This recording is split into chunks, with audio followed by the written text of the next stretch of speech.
Hi James. Something's been bugging me over the past couple of days is that you've been leading me in the swim lane and you never had a background as a swimmer.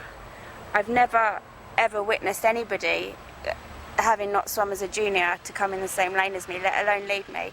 How did you do that? And just go through your background in swimming just to make me feel even worse. I don't make you feel bad.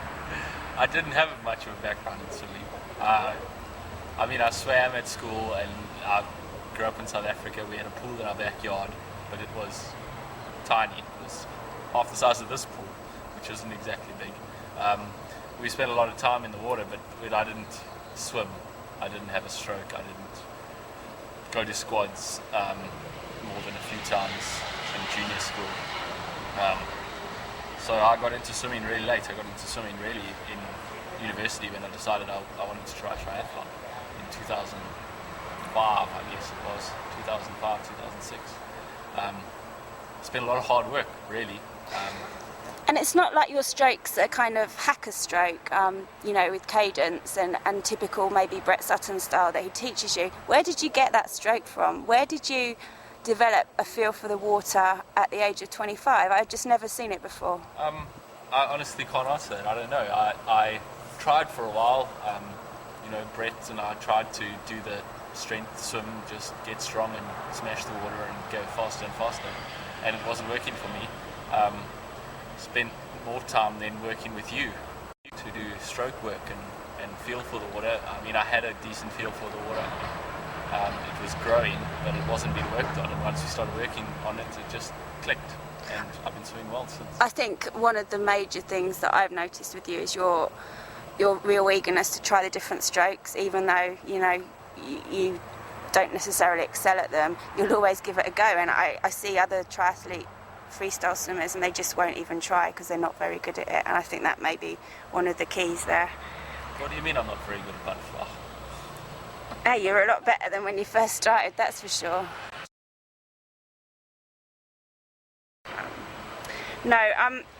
And also there's not a lot of people that can fly past me on the bike in the way that you do.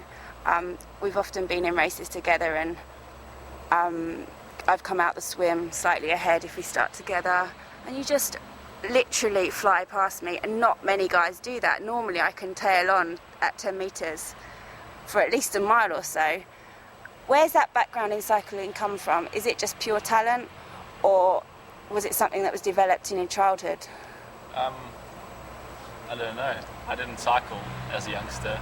I didn't use clipless pedals until 2006 maybe. When I started triathlon, I was 22 or 23 years old already. As a kid, I rode the BMX a lot. Around our yard, we made jumps and we rode round and round in circles all day around the yard. I remember a few nasty crashes, hitting dogs and stuff like that. So we were wild, but I didn't train. We didn't do long rides. We didn't go too far. We explored the neighbourhood, but that was about it.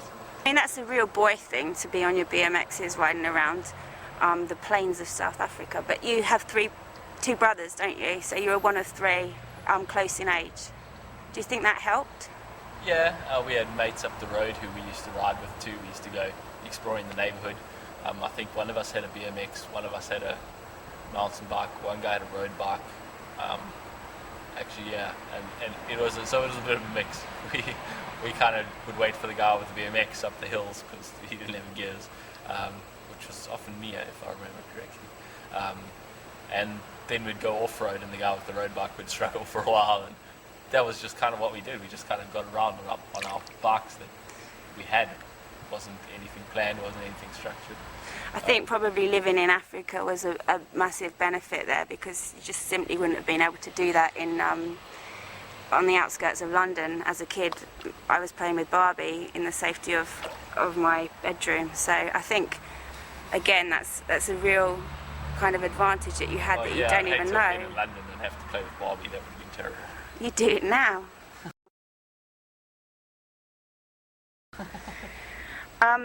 And running, nobody's going to believe that you didn't have a pedigree as a runner. You frequently run the fastest, run splits. You're simply the best runner on the squad, and moreover than that, I think, and what frustratingly to me is that you seem to do negative splits in Ironman, in marathons, in half marathons, and that's hard to do. I mean, I have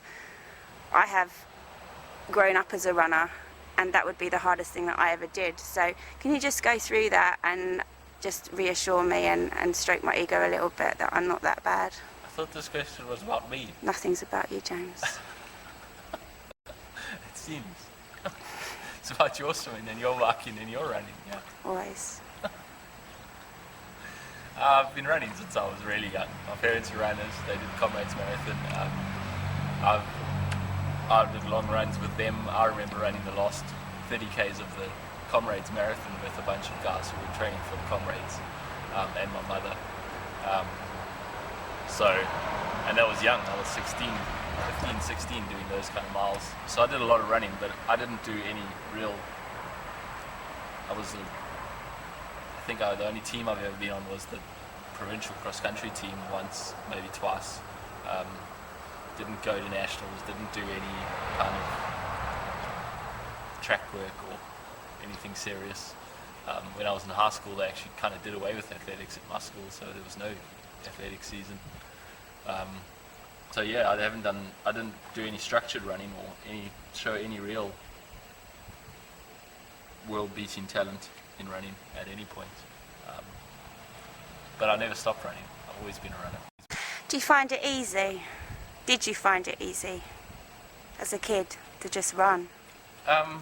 Yes, I guess. My mom used to wake me up and we used to go at 5 o'clock in the morning to run with her group and do 6 to 8 Ks every morning before school. With her group, she used to wake me up and go, and I think that instilled some of the discipline of just running first thing in the morning. I still love doing that. She used to stick her head in the door and say, "James, time to go run," and then close the door and go. And if I didn't get myself up, I would wake up 2 hours later and I would have missed my run and the rest of my day would be ruined. Did you get that guilt that I used to get? I mean, I don't think I ever skipped a session as a kid because I just couldn't live with the guilt. Did you get that sick feeling all day and want to punish yourself? No, not even close. Nothing like that. I got there, I just felt like I was fast asleep and tired and lethargic all day at school because I didn't get up and go running. So the next day I wanted to get up and go running to get my day started the right way. It was more of it was done for the joy of it and the feeling of it. It wasn't done for guilt or any negative thing. So. And who are the other people that you've learnt from in triathlon? Is this another teeing up the Jody question? I thought these questions were about me again. They are. They're about the lessons you've learned. Oh my word, you're so... Egotistical? Yeah. It's not about you. Seriously, like, what are you doing?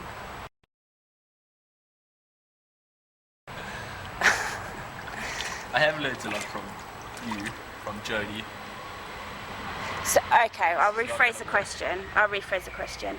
Who are the people that you look up to in triathlon, that you race, that you have respect for, that you would like to emulate in your future careers as they retire or move on? Who do you think's had a great career? Mark Allen won Kona 6 times. Maybe I aim for that.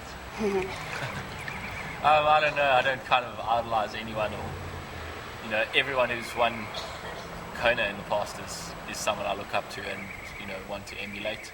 But at the same time, those are the guys I want to beat. Someone asked me when I was very young, because I dreamed of winning Comrades. That was my dream, was to win Comrades one day, and I grew up in the era where Bruce Fordyce won it 9 times. And someone asked me, well, what are you going to do one day when you have to race Bruce Fordyce? And I kind of thought that was a weird question, because why would you have a problem? I would have a problem beating Bruce Fordyce. That's what I want to do. He's kind of predictably got old enough.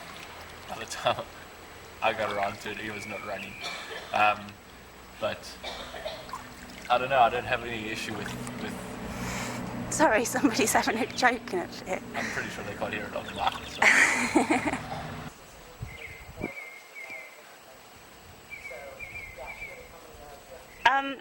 As somebody that aspired to be a professional triathlete, can you tell us if there's anything that has changed in your thinking towards that, the perceptions that you had before you were a professional triathlete and what the actual reality is? Did you just aspire to be a professional? No, I never did. No, I wanted to be a track runner and like wear makeup and look hot. And that's really hard to do in long distance triathlon. And I don't have the perspective of not being in it, and I think that that's quite a good, you're one of the only people that has that lesson, so that's why I asked the question. I don't know, I think the main lesson is that being a professional athlete, or being, I think any kind of professional athlete, is not nearly as glamorous as it looks. It's not all sitting on poolside in tropical islands and racing all over the world in exotic locations. It's mostly about hard work and getting out of bed when you don't want to get out of bed, and doing sessions that you don't want to do when the weather's shit and that kind of thing. That's 99% of our life, is putting up with the shit of, you know, equipment problems and weather issues and traveling expenses and traveling discomforts and all that kind of stuff. And a very, very small portion of our lives is racing and experiencing the fun side of it, you know, experiencing the sights and sounds of a new place and that kind of thing, because, you know, most of the sights and sounds of new places we see from our bikes or from our running shoes, and you don't really get to soak it in. You don't get to see. I mean, I've spent more than 3 months now on the tropical island of Cozumel, and I don't think I've stepped foot on one of the beaches yet. Because when you're not training, you're inside trying to stay out of the sun and trying to recover for the next training session. There's not a lot of time to go out. And you really can't fluff it. Yeah. You can't fluff sessions like you can sometimes fluff work with a hangover. You just can't do it. You won't succeed if you do that. Should I turn the camera around to you? No, I'm adding my point of view. I'm empathising with you. It's what women do.